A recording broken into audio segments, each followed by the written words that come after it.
Hey there, everybody. Thomas with Basecamp Trading. It is Friday, April 11th, and we're going to take a look here at Meta. And one of the things I like to do every once in a while on Fridays is you can do lotto trades, essentially, where you have 0 days to expiration options on equities. And if you have a decent setup, you trade further out of the money calls or puts and just do a directional trade. Now, one thing I will point out is when you do these trades, you're typically trading much smaller position size. So if you normally trade a $2,000 position size, you might be trading a $200 position size kind of thing.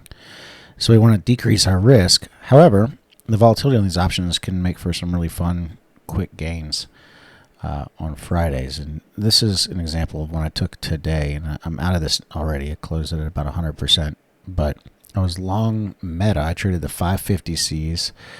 Got in them for about 60 cents each, and then wrote them out and covered them around $1.20. You can see here, took a screenshot of the open P&L on them, or at least on the runners while I could. But this kind of trade setup, when you're doing this, you don't want to just let it go to zero. Even though we call it a lotto trade and you're trading small enough that theoretically if it does go to zero, you'd still be okay. We don't necessarily want it to go to zero, because if we're getting 100% or 200% runners, we want them to offset multiple losers. So even, for example, with this trade, I was buying off of this hammer down here as soon as we popped above the high, and the stop for this trade was below the support at 535.40. So I still had a defined stop. One mistake a lot of people make when they're trying to do these kind of lotto trades is they always let them go to zero. If you do that, that means you have to make at least 100% on every trade to have a one-to-one reward risk, and we don't want that. So by having defined stops and actually timing your trades correctly, you can still get decent returns with limited risk.